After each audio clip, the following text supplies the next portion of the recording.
प्यारे भाइयों, ये इतिहास हरदुल सुशीला दो भाई भाई की कहानी आपके लिए लाए हैं। Amar cassette industries, Meerut road, Hapur जिला, गाजियाबाद वाले। इसके गायक महर्षि नंदराम आर्य, ढोलक पर रोहतास सिंह जी, खंजरी पर विजय पाल आर्य साथ दे रहे हैं। तो देखिए दो भाई भाई की कहानी। देखिए आकर देखा भाई की लाश पड़ी हुई है। सुशीला एक तरफ बड़े जोर से तड़प रही। ये कहता ठीक है प्रिय, तेने मेरी आज्ञा का पालन कर दिया, मार दिया मेरे भाई।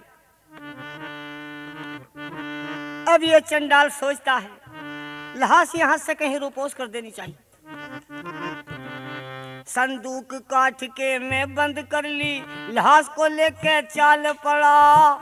मार दुहत्तर गिरी सुशीला, दिल देवी का हाल पड़ा।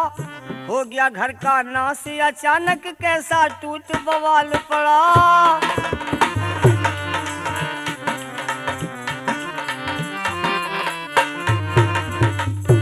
हो गया घर का नाश, अचानक कैसा टूट बवाल पड़ा। ऐसे मानव अलबेलों को दिया बिना विचारे मार, हाय भरतार जुल्म किया अन्यायी। राजा चला था होने वाली रात लेते कहा आलिया अन्यायी।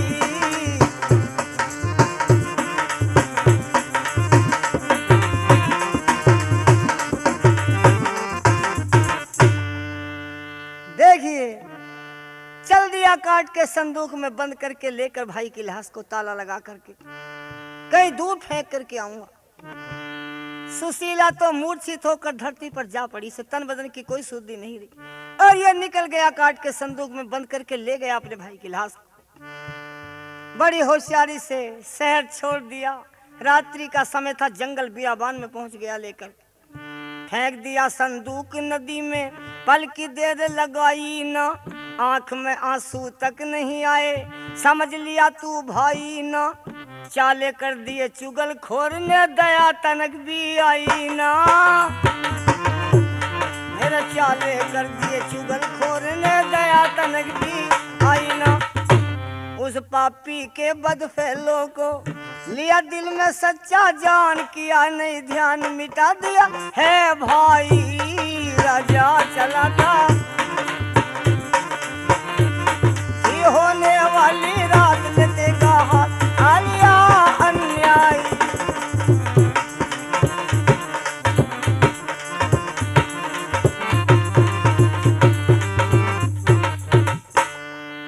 फेंक आया नदी में, ले कमक तो तेरा किस्सा तो खत्म।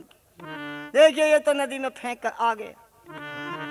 इसका बहम तो दूर हो गया, जो भाई कत्ल करने की तैयारी में था, इसका तो बहम दूर हो गया। लेकिन देखिए वो पतिव्रत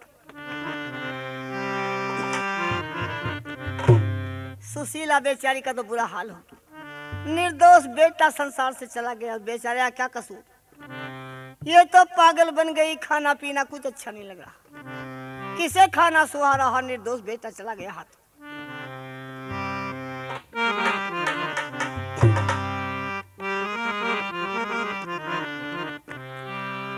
तो कवि ने तो यूं लिख दिया कि सदा कष्ट अपने भक्तों के वो ईश्वर हरता चला गया। उसकी मेहर से जल की लहर से वो जहर उतरता चला गया। उसकी मेहर से जल की लहर से जहर उतरता चला गया।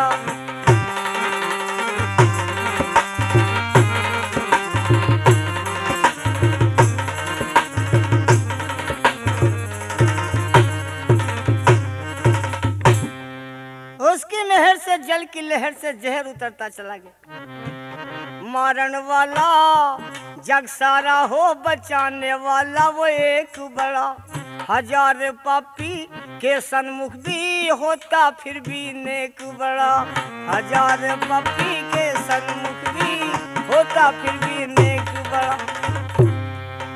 पर वो ईश्वर को प्यारा हो, जो जुल्म से डरता चला गया, उसकी मेहर से जल की लहर से जहर उतरता चला गया।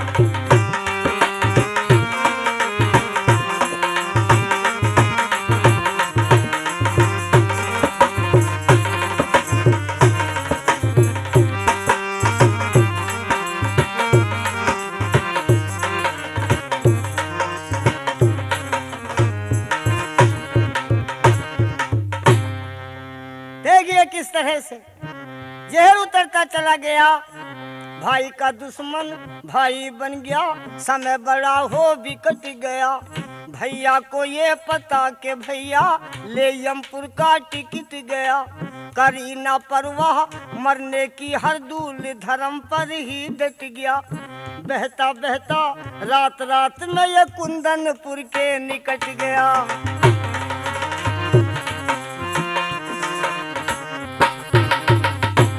बहता बहता रात रात में कुंदनपुर के निकट गया, पर जिंदा रहा संदूक में रक्षा, ईश्वर करता चला गया। उसकी मेहर जल की लहर से जहर उतरता चला गया।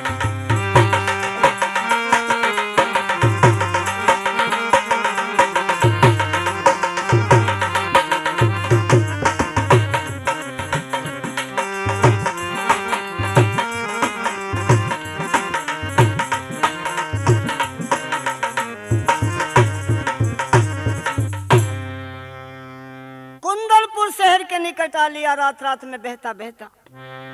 देखिए परमात्मा की महिमा। उस नदी किनारे बाग जनाना उस राजा का था भाई। कुंदनपुर भी बहुत बड़ी रियासत थी। यहाँ का जो राजा था, इस राजा का जनाना बाग इस नदी के किनारे पर ही था।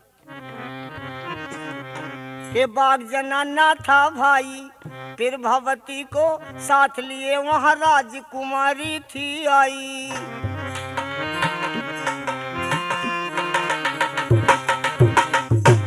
जनाने बाग में इस राजा की लड़की विद्यावती नाम था, जनाने बाग में आई हुई थी। दिन निकल आया था, उलट पुलट होता है जा रहा था धार में संदूक। ये लड़की दोनों जल की लहरों को देख रही थी खड़ी हुई। अचानक दिखाई दिया कोई संदूक बहा हुआ आ रहा। सुंदर सलील देख कर पानी जब नहाने की ठहराई। थोड़ी देर में संदूक काट कर आता दिया दिखाई। हे परमेश्वर ये तेरी माया ओम सुमरता चला गया। उसकी मेहर जल की लहर से जहर उतरता।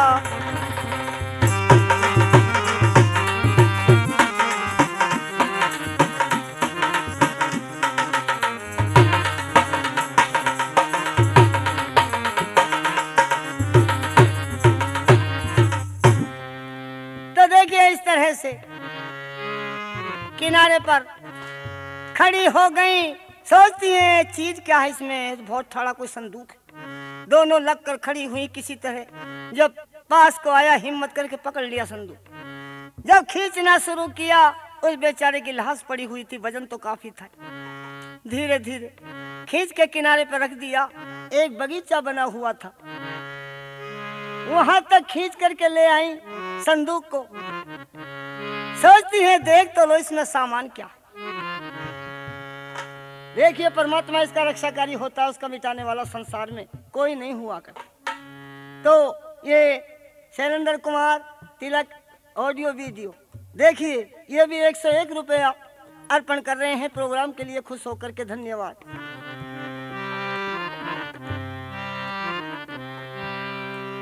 तो किस तरह परमात्मा की महिमा। ये संदूक लड़कियां सोचती हैं किसी तरह ताला तोड़ लो और देखो इसमें सामान क्या है।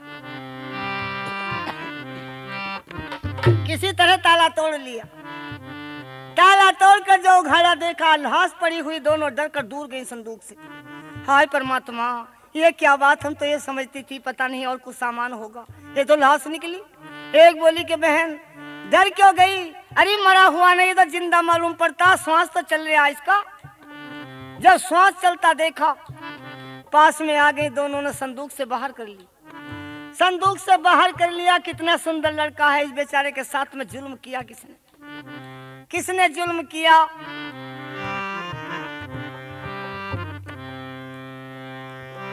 संदूक से बाहर कर लिया। ठंडी ठंडी हवा लगने पर हरदूल की आंखें खुली। आंख खोलकर चारों तरफ को देख के चक्कर में पड़ रहा, मैं हूं कहाँ? मैं तो मर गया था। मैंने अपनी भाभी को बचाया था बदनाम होने से, लेकिन मैं इस समय हूं कहाँ? इसके दिमाग में एक ही बात फिट हो रही, जमाने के लोग यूं कहें कि मर के स्वर्ग में पहुंच जाऊं, यानी स्वर्ग ऐसा ही हो क्या? ऐसा ही बगीचा होता दिखे स्वर्ग में, शायद मर के स्वर्ग में आ गया तो। ये राजा की लड़की कहने लगी, नौजवान जरा तुम ये बता दो, ये कहाँ के रहने वाले और ऐसा तुम्हारे साथ में किसने किया? कहने लगा, ये मैं कुछ नहीं बता सकता, पहले तुम बता दो ये कौन सी जगह, स्वर्ग है या कोई और दूसरी जगह है? कहने लगी, स्वर्ग नहीं, यह कुंदनपुर शहर है। यहाँ का जो राजा है मैं उसी की लड़की हूँ। हमने निकाला है नदी से, आपको नदी से हमने निकाला है। कुंदनपुर का जो नाम सुना रोने लगा हरदूल रोने लगा जब कुंदनपुर का नाम लिया।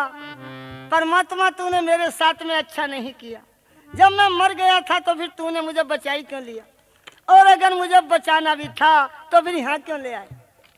यहाँ नहीं लाना था कुंदनपुर में, क्यों रोया कुंदनपुर के नाम से?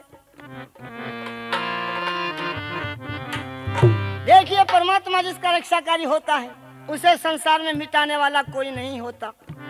किस तरह से कुंदनपुर के नाम से ये किस तरह रो रहा है और मन में विचार कर रहा है, कुंदनपुर में क्यों ले आए?